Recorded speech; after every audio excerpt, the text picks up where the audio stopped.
Hello, everyone. Welcome to what I think is episode 5 of the Pinpoint How To Series. I'm Bill Rogers. I'm the Chief Innovation Officer here at Pinpoint. The intention of today's session is not to talk about theory or to go through like abstract features that might be coming, but to go through like 2 practical scenarios to try and show how the hiring copilot can save you time, what it can do so that you can focus on the more important things that you need to do in your day. So the first scenario that we'll be going through is how to use Hiring Copilot to help you with roles that are already open, that you're already working on.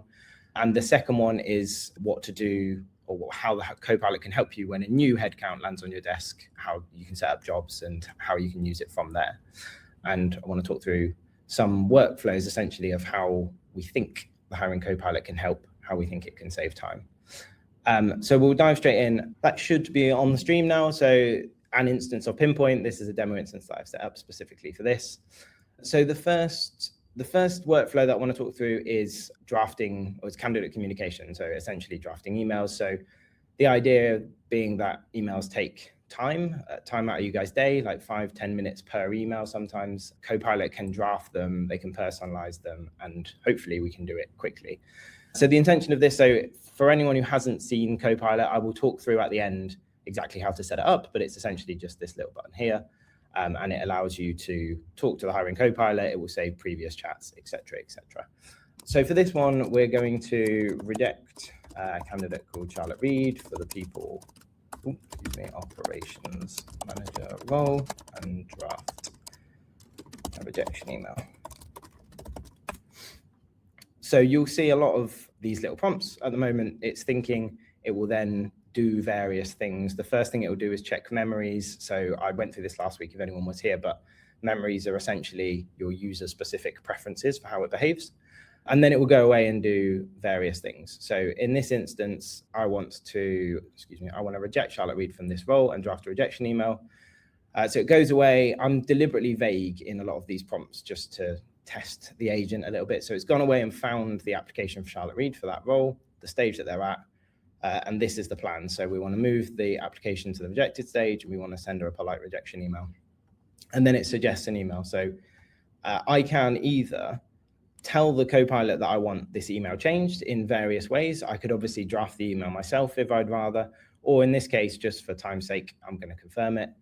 So any action that the Copilot takes, it should ask for confirmation or wait for you to say yes, essentially. It won't do anything automatically. It will never accidentally send emails to people that you don't want sent. And then you can have a look at like what it's actually done. So in this case, it's moved Charlotte Reed's application, and there's the email that it sent along with it.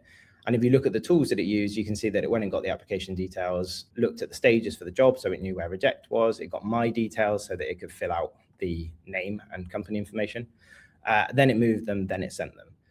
And the idea is that hopefully this goes from like a 5-10 minute job, composing an email, moving around the platform, rejecting people or moving them stages, to a 30-second job of telling the Copilot what to do. Over time, you can use memories or you can use the company level instructions, which again, I'll touch on a bit later, to like set the tone for your emails and to set what you want to pull out. Because obviously this has access to the application. It can pull various comments or whatever else you want from the candidate. So if you wanted to provide more detail on why you were rejecting someone, you can do that. You just need to tell the agent to get that information and to use it in a clever way. The second workflow then, so that's one workflow to hopefully save time. The second one is interview prep. So we all know, or I certainly do, that interview prep takes a long time. There's a lot to look at. You're trying to look at various sources of information. You're trying to read the CV, the notes that someone else has left, any scorecards, all of that sort of thing.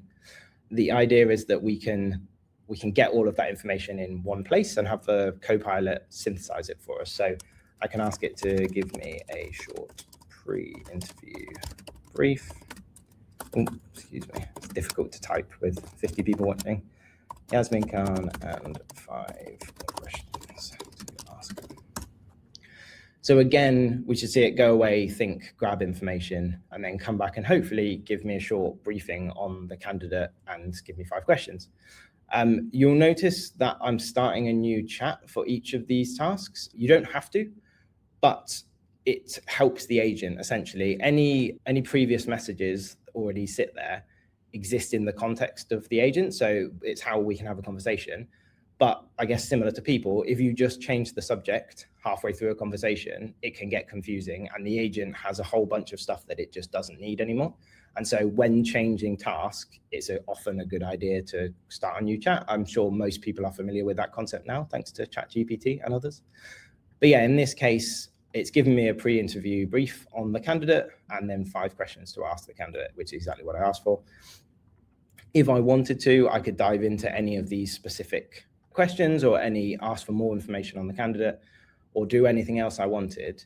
But the intention is that something that takes 10 to 30 minutes potentially to collate all this information and understand the candidate and work out what you're going to ask and what areas you should specifically dig into, it goes from a 10 to 30 minute job to a 5-minute job that you can do before you interview people. That's workflow 2. Workflow 3 is then trying to do several things at once. So you've made your decision. There's usually a whole bunch of stuff that has to happen off the back of that decision. So we want to move the candidate to the next stage. What now? And so at the moment, that's clicking around the platform, that's moving stages, it's drafting emails, it's potentially adding tasks, it's adding comments for the next person, it's completing scorecards, et cetera, et cetera. All of that is just admin busy work that you don't really need to do, and you can let the agent do it. So if I say we want to move Rachel Green to the next stage, draft a follow-up email, task to chase references by Friday and leave a comment for hiring. And then rather than clicking around the platform, I'm essentially just delegating all of that busy work to the Copilot itself, and then it should be able to go away and do all those things. Like everything else, if it's actually doing something, it will ask for confirmation. So it shouldn't just do all these things without checking that I'm happy with them. So it's found Rachel Green. Again, I've been slightly vague on like what job Rachel Green is in, but it goes away and finds her. It's going to move the stage. I said next stage rather than specifying a stage. So it's gone and found out that the interview stage is the next in the hiring workflow within Pinpoint. It's going to draft a follow-up email, which it's given me here to review. It's going to add this task. It's going to add an internal comment, and that's the comment it's planning to add. And then it's asking me to confirm. Obviously, like if it had found the wrong person or the wrong job, or if I wasn't happy with the email wording, I could tell it so. But for the purposes of time, we'll say all that is fine. And then it should go away and do those 4 things, essentially. So just pure time saving, hopefully. You don't need to click around the platform. You don't really need to think too much about internal comments that you're leaving that are just informational, like the agent can handle that sort of stuff. And usually you'll see this like card thing at the bottom. I'm not sure if you can see the URL that's trying to take me to. It's created a task, and so it's trying to show me the task. So if I wanted to go and make sure that stuff's done, I should get a little link here that I can click that'll take me to it. So yeah, multiple actions just done in one comment and in one place should be a time saver, especially for those who have like large volumes of people that they need to keep track of, communicate, and move around. And the final one for the first scenario is building a report. We all know how onerous report building can be. We try and make it simple. It's often not. You have to understand what you're looking for, what filters you want to use, how the system works, blah, blah, blah. Instead of that, we can use the Copilot to ask for things in sort of natural language. So if you show me time to hire, top sources where applicants are in the pipeline, and how long they've been sitting in each stage. Correct my grammar. It should go away, work out, ask me if this is what I mean. It should come back and say, I think this is what you mean. Do you want me to create it? And then I should be able to create it. And again, it's the real power here is that it lowers the barrier to entry to almost nothing, right? So I don't need to go into anyone who's ever used our Insights Hub. It's powerful, but it does require a lot of setup and probably a lot of clicking around to try and work out what you actually want based on what we've called things or where the filters are or whether to group or filter or whatever. So in this case, it will just offer to create me a dashboard. It's asking me to confirm a few things. Is last 3 months okay? Is that okay for the page title? Again, I can confirm. Again, I could have gone back and asked it to do various other things if that's what I wanted. But obviously the idea is that this should be a much quicker way of creating those dashboards than going through and making it all myself. And there you go. It's asking me to clarify some things before it can actually do it. But the intention is that you can create dashboards much more quickly.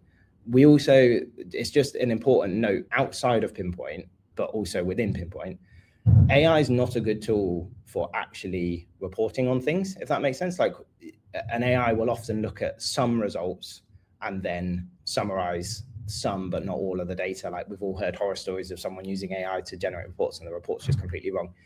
In this case, we're not using AI to generate a report. We're using AI to create the foundations that then generate the report. So it uses the things that it knows about, the filters, the attributes, the grouping that it already knows about to create a report. That report then runs in the normal way using the actual data to create charts and all the rest of it. It's not using the AI to actually synthesize these numbers, because that's where AI can get into trouble and start hallucinating things or just giving you like actual wrong information. It doesn't do that, actually creates insight dashboards. So that's it for scenario one. I'm doing okay for time. That's candidate communication and an existing role. The second scenario is basically a new role from scratch, right? So new headcount comes in. How can Copilot help make that process quicker and easier?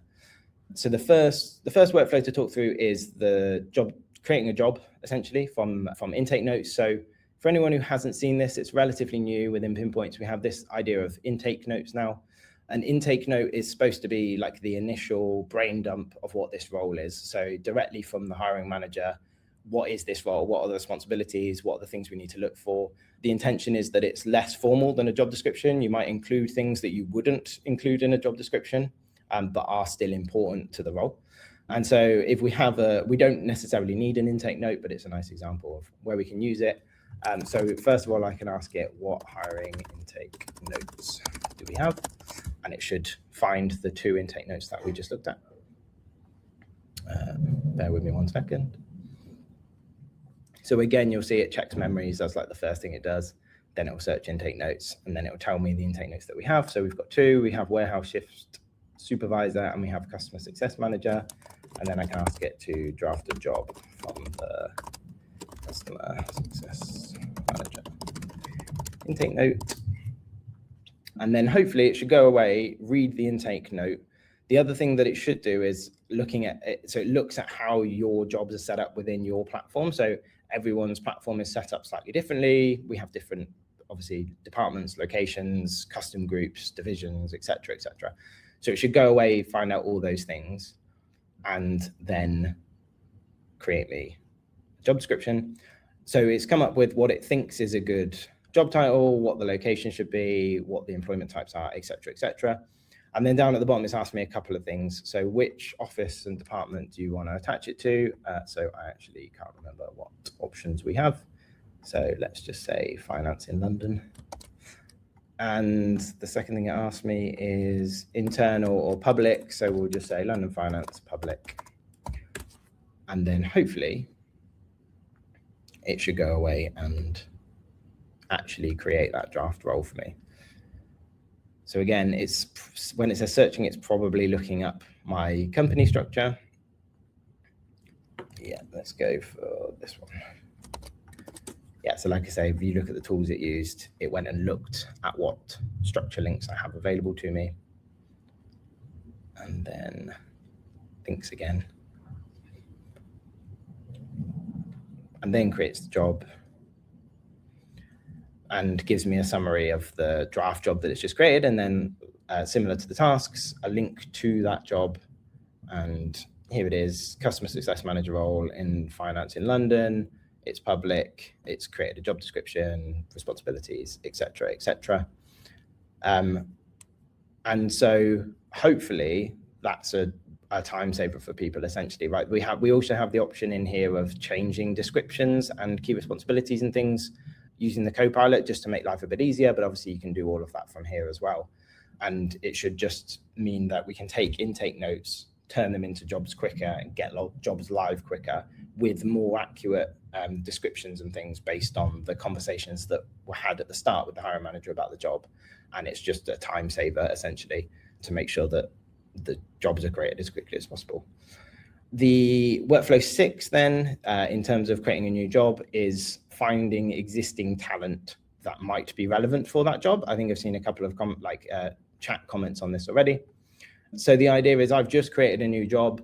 I have a bunch of people in this platform here. I have not a huge amount, obviously, but 40 job seekers or 40 people in my talent pipeline, and another, I don't know, 80 or 100 candidates in the system itself. And so I can tell it to search our candidate database for people who'd suit customer success manager role.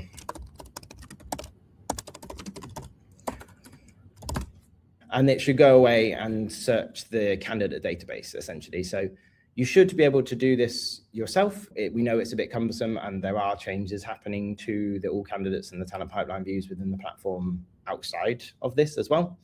But you can search using everyday language rather than fighting with the filters and the Boolean search and all the rest of the things that you might have to do to try and find the right candidates. So it might take a second because it has to go and search for all the candidates, but it should then find people that it thinks would be suitable for the customer success manager role based on the role descriptions and the responsibilities and all of the other things. The things that it actually searches through should basically be, obviously, first name, last name, email, address, etc. But also the resumes. We index all of the applicant resumes and use that for searching. So in this case, it's pulled through 3 people that it thinks would be really good and when they were last active. So all these people are active pretty frequently because I only seeded this the other day. There's also a broader pool of candidates with customer-facing skills, and then it will ask me if I want to start narrowing it down, right? So in this case, I can't remember where I put the job, I think London, so I could narrow it down to a specific location, I could narrow it down to a specific skill or skill set, or I could just tell it, okay, just the top 5 or 10 people. And so it should be hopefully useful in finding people, but then I can also do all of the things that I talked about 5 minutes ago, I can still do to these people, right? So if I then wanted to say, okay, Sarah Whitfield looks good, let's dig into actually what her experience is, show me the application details, it can do that. And then if I wanted to send her an email, or if I wanted to actually just add her to the job, or if I wanted to do whatever it is that you guys do when you're reaching out to people to ask them to apply for roles, I can do all of that from within the Copilot without having to then click through 3 screens, send emails, spend 5 minutes thinking about what I want to say, etc. So we can start building these workflows on top of each other to save more time. So we can search through our database, and then we can start actioning people all through the hiring Copilot without having to move around. And it's also, obviously, in theory, hiring people that are already in our candidate database can save sourcing budget, can save recruitment agency fees, etc., etc. So that's workflow 6. Workflow 7, which I promise is nearly the last one, is how can we then review applicants? So we've created a job. I'm going to use a slightly different job for this because obviously there's no people in this job, but we've created our job, people operations manager role. We've had lots of applications in. Obviously that's a lot of time now that needs to be spent reviewing people and then potentially moving them or not. We can use Copilot to try and help us review against the job description. So in this case, I want to say review the applicants for the people operations manager role against the brief, and tell me who's worth looking at. And then again, we should see what it's doing, but in theory, it should look at the role and the job description for that role. We also, you saw it very briefly say checking how we do this. We have playbooks, what we call playbooks for various actions. And essentially what that does is give our hiring Copilot more context when we know what you're trying to do. So There are some things in the system that are just slightly complicated, searching for people, reviewing people against criteria, building Insight Hub pages. All of this stuff is available through the MCP, and we can talk about MCP versus Hiring Copilot if anyone has questions on it. You could do all of that through your own Microsoft Copilot or Claude or whatever. The downside to those tools is that they're general use, right? They don't know a huge amount about the system past what you tell them and what they can see via the MCP. The nice thing about the Hiring Copilot is we can add additional context, and we do that through what we call playbooks. So like you'll see, I don't know if it'll actually show the playbook, but yeah, this get guidance is using something that we've written to tell the Copilot how our system works to help it do this better. And then here, this is how it's ranked them essentially. Rachel Green. We have AI scoring or AI candidate match enabled on this platform, which is where you're seeing this like AI score. This isn't the Copilot score. This is a separate AI score that is already on these people. And then it will tell you who it thinks the top candidates are and why. And you can see that I think it will summarize it at the bottom here. Rachel Green and Simon Clark are the best ones. There's a couple of other strong contenders. There's a wider slate for shorter screenings. And then it tells you what it's done and why and what the next steps are. So, do we want to change the criteria slightly and find different people? Do we want to start moving these people around? Do we need to email these candidates? Do we need to set up interviews, et cetera, et cetera? So hopefully it can be used as a tool, as a fast screening tool to highlight the candidates that potentially you might want to spend more time on. And it should be, well, it definitely will be faster than you trying to manually go through every single applicant. And it can give you a shortlist and explain to you why it's done those. That's the important thing, I think, is that it will always explain its reasoning so that you can at least trust what it's saying, and you always have the option of digging further into these things, either by just going to Rachel Green in Pinpoint itself and you can look at the resume on your own, or asking the Hiring Copilot to give you more information about it, why it's done, why it's like where this rating has come from, where it's getting this clear full lifecycle ownership from. And then it should be able to give you that information. And then the last workflow, so we've created a new job, we've looked for our existing database, we've had some applicants, and we've reviewed them against the job. The next is then scorecards and making sure that everyone on the interview panel is evaluating against the same criteria.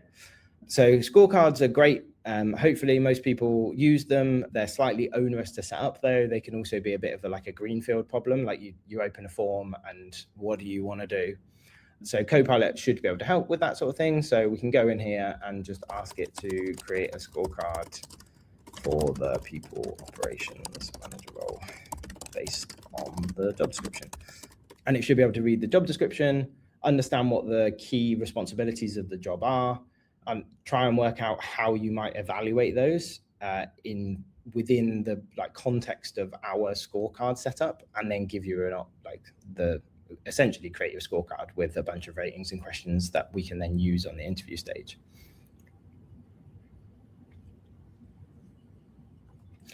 So here it's created a new scorecard template that does all these things. I can go and have a look at it here.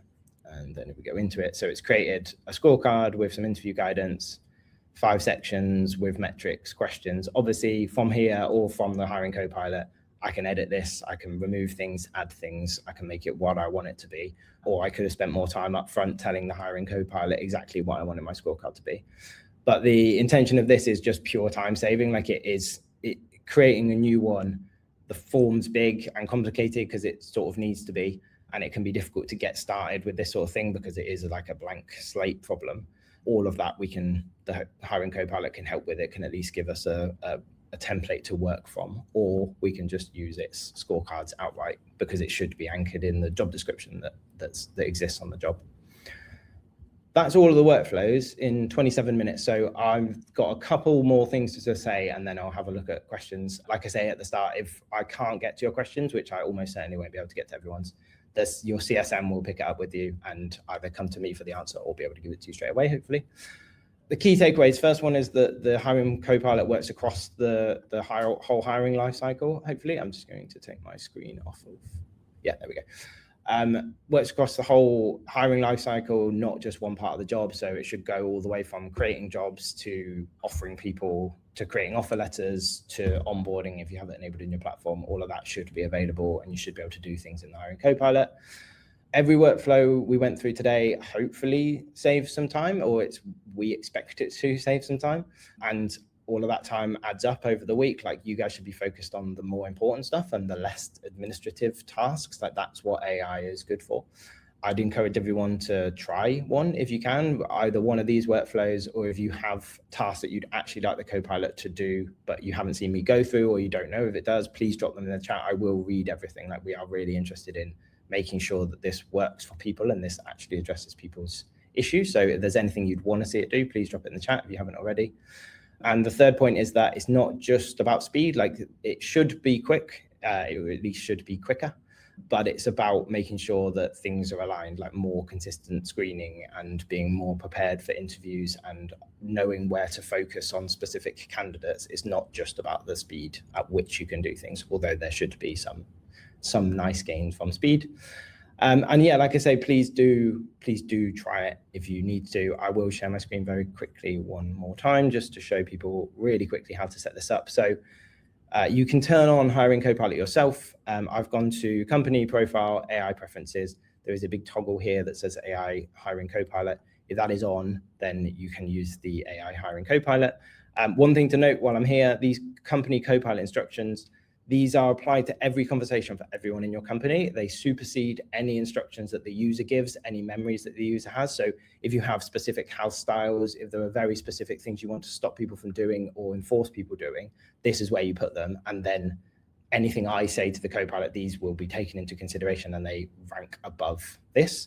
Once that is on, there is only one other thing you need to do, which is that users won't be able to see the Hiring Copilot without the correct permission. So once that toggle is on, you then need to give people this role, this AI Hiring Copilot access to Hiring Copilot role.